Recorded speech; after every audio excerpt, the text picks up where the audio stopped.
चरित्र सारामृत अध्याय 15वा. बसप्पा टेलीची भक्ती आणि सापाचं चक्क सोन्यामध्ये रूपांतर झालेलं होतं. मित्रांनो, जर तुमचं नशीब साथ देत नसेल तर आजचा हा 15वा अध्याय तुमच्यासाठी आहे. गरिबी काय असते जेव्हा साक्षात देव मदतीला धावून येतो तेव्हा काय होतं याचा एक साक्षात्कार पुरावा आहे.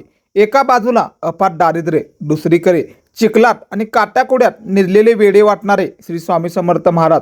मंगळवेढ्याच्या त्या अरण्यात एका बसप्पा टेलीचं नशीब रातोरात कसं पालटलं हे ऐकून तुमचं डोळं विस्पारतील. स्वामी समर्थांनी त्या रात्री अरण्यात सापाचा जो काही धुमाकूळ घातलेला होता तो पाहताना तुमच्या काळजाचंही ठोका चुकेल.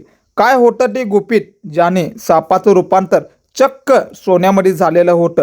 श्री स्वामी समर्थ महाराजांनी बसप्पा टेली यांना असं काय सांगितलेलं होतं गुपित, हा व्हिडिओ शेवटपर्यंत पहा.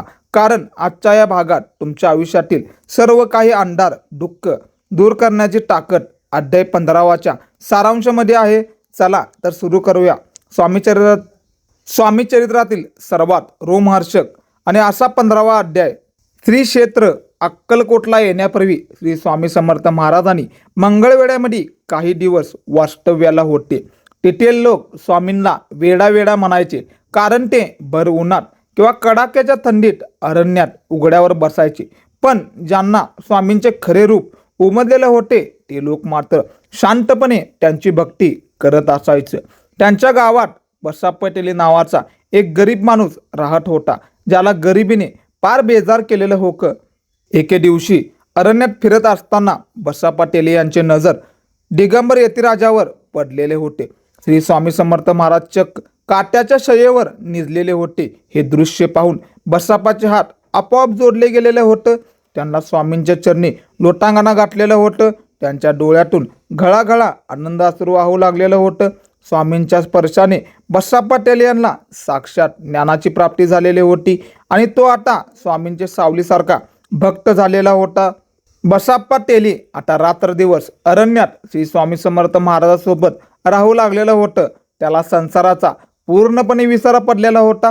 त्यांची पत्नी घरी आकाट करत होती, हे काय वेळ लावून घेतले, घरदार बुडाले आमचं, काय करायचं आम्हाला. बसप्पा टेली यांनाही लोकांनाही त्याला नाव ठेवलेले होते. पण बसप्पा टेली चित्त आता साक्षात परब्रह्माच्या चरणी जोडले गेलेलं होतं. बसप्पा टेली यांना ना लोकाची ना टीकेची भीती होती, ना स्वतःच्या गरिबीची काळजी होती. तो फक्त श्री स्वामी समर्थांच्या सेवेत दंग होता आणि मग्न होता. श्री स्वामी समर्थ यांच्या सोबत असताना त्याला एक वेगळंच समाधान मिळत होतं, जे काही या जगात कुठेही मिळत नव्हतं. पण स्वामींनी आपल्या भक्ताची परीक्षा घ्यायची होती आणि त्याचं दारिद्र्यही कायमचं नष्ट करायचं होतं. त्या रात्री अरण्यात जे काही घडणार होतं त्याचा विचारही बसप्पा टेली यांनी स्वप्नात सुद्धा केलेलं नव्हतं. एक भयंकर रात्रीच्या काळोख्यात आता श्री स्वामी समर्थ महाराज आणि बसप्पा अरण्याच्या खोलात शिरणार होते. अरण्यात मध्यरात्रीची ती वेळ होती. घोरा अंधार दाटलेला होता. जंगलात आता क्रूर स्वपादाचा ओरडणे ऐकू येत होतं. स्वामी समर्थ महाराजांनी अचानक उठले होते आणि अरण्यात चालू लागलेले होते. बसप्पा टेलीनेही न घाबरता त्यांचे मागे माग निघालेला होता. बसप्पाला स्वतःच्या देहाचीही शुद्धी नव्हती, कारण त्यांच्या अंतरात फक्त श्री स्वामी समर्थ महाराजांचं नाव घुमत होतं. जसे जसे जंगलात पुढे जाताना अचानक श्री स्वामी समर्थ महाराजांना एक लीला केली की पाहून कोणाचाही हृदय धडधडेल. अचानक तिथे असंख्य विषारी सर्प प्रगट झालेले होतं. जमिनीवर, फांद्यावर सगळीकडे फक्त सापच साप. अग्निप्रमाणे तेज असलेलं हे सर्व साप पाहून काळजाचा ठोका चुकलेला होता, कारण पाय ठेवायलाही जागा उरलेली नव्हती. बसप्पा भानावर आलेला होता. आजूबाजूचे दृश्य पाहून प्रचंड घाबरलेला होता. त्याला समजलं की आता मृत्यू समोर दिसत होता. पण त्याच वेळी श्री स्वामी समर्थ महाराजांनी जे शब्द उच्चारलेले होते त्याने बसप्पाच्या आयुष्याला एक नवीन दिशा आणि दारिद्र्य बदलणारं होतं. श्री स्वामी समर्थ महाराज हसले. बसप्पा म्हणाले, भिवू नकोस, तुला जितकं हवंय तितकं यातून उचलून घे. श्री स्वामी समर्थ महाराजांचे हे शब्द ऐकून बसप्पाला क्षणभरही काहीच कळेना झालेलं होतं. पण त्याने स्वामींच्या शब्दावर विश्वास ठेवलेला होता. त्याने आपलं अंगवस्त्र पसरलेलं होतं आणि एका मोठ्या सर्पावर ते टाकलेलं होतं. त्याला गुंडाळून घेतलेलं होतं. जसं त्याने तो सर्प उचललेला होता तसे तिथले बाकीचे हजारो सर्प आणि ते तेज एका क्षणात गायब झालेलं होतं. श्री स्वामी समर्थ महाराजांनी बसाप्पा तिथून परतलेलं होतं. गावातील एका जुन्या देवळात येऊन विसावलेलं होतं. बसाप्पाच्या मनात धडधड सुरू होते की कपड्यात गुंडाळलेला तो साप आपल्याला दंश तरी करणार नाही ना. पण जेव्हा त्याने कापड सोडलं तेव्हा जे दिसलं त्याने तो चकित झालेला होता. तो सर्प पूर्णपणे गायब झालेला होता आणि तिथे ते सापाच्या बदली एक प्युअर सोनं झालेलं होतं. स्वामींनी त्या विषारी सापाचं रूपांतर साक्षात शुद्ध सुवर्णात केलेलं होतं. बसाप्पाचं नशीब इथून पुढे पलटलेलं होतं. श्री स्वामी समर्थ महाराज बसाप्पाला म्हणाले होतं, आता घरी जा, आपल्या बायका मुलाचं सांभाळ कर आणि सुखानं संसार कर. स्वामी समर्थ महाराजांनी त्याला हे धन दिलं कारण त्याची भक्ती प्रामाणिकपणा होती. त्यात कोणतेही स्वार्थ नव्हता. बसाप्पा टेलीने सोन्याचा तो गोळा घेतला पण त्याचं मन अजूनही त्या काट्यावर निघलेल्या श्री स्वामी समर्थांचे चरणी होतं. तो घरी परतला. त्याने गरिबी दूर केलेले होतं पण त्याने कधीही श्री स्वामी समर्थ महाराजांचा नामांचा विसर पडू दिलेला नव्हता. रात्रंदिवस श्री स्वामी समर्थ महाराजांचा मंत्राचा जप करत बसत असायचा. बसाप्पाने आपला उर्वरित काळ सुखात घालवलेला होता. बसाप्पा टेलीची ही कथा आपल्याला शिकवते की देव भक्तांच्या पॉकेटकडे नाही तर हृदयाकडे बघत असतो. जर तुमची श्रद्धा अढळ असेल तर तुमचे सर्वात मोठे संकट ही सोन्यासारखे चमकू शकते, जसे की बसाप्पा तेलियाचे चमकलेलं होतं. श्री स्वामी चरित्र सारामृत अध्याय 15 सारांश म्हणजे भक्तीने नशिबाची रेखा कशी बदलता येते याचे सर्वात मोठे जिवंत उदाहरण आहे. तुम्ही कधी 15वा अध्याय वाचला असेल तर व्हिडिओला लाईक करायला विसरू नका. मंगळवेढ्यातील लोकांनी ज्याला वेडी समजलेलं होतं त्यानेच एका गरिबाच्या आयुष्याचं सोनं केलेलं होतं. कधी कधी देवाचे रूप आपल्याला समजत नाही पण जे बसाप्पासारखे वेडे होऊन भक्ती करतात त्यांनाच फळ नक्की मिळते. आजच्या काळातही आपण जगाला भीतो पण जो श्री स्वामी समर्थ महाराजांना घाबरतो आणि शरण जातो त्याला जग घाबरतं. सर्पांना स्पर्श करणे म्हणजे सोपं नव्हतं त्या काळी पण बसाप्पाची निष्ठा इतकी होती की त्याला मृत्यूचीही भीती वाटलेली नव्हतं. जगाच्या पाठीवर कुठेही जा पण जर तुमच्या पाठीशी श्री स्वामी समर्थ महाराज असतील तर विष सुद्धा अमृत होत असते. स्वामींनी बसाप्पा तेलीला फक्त पैसे दिले नाही तर त्याला जगण्याचा खरा आधार दिलेला होता. शांती दिलेली होती, सुख दिलेले होती, प्रगती दिलेलं होतं. या अध्यायाच्या प्रत्येक श्लोक आपल्याला सांगतो की श्री स्वामी समर्थ महाराजांचे चरण हे सर्वात मोठे वैभव आहे.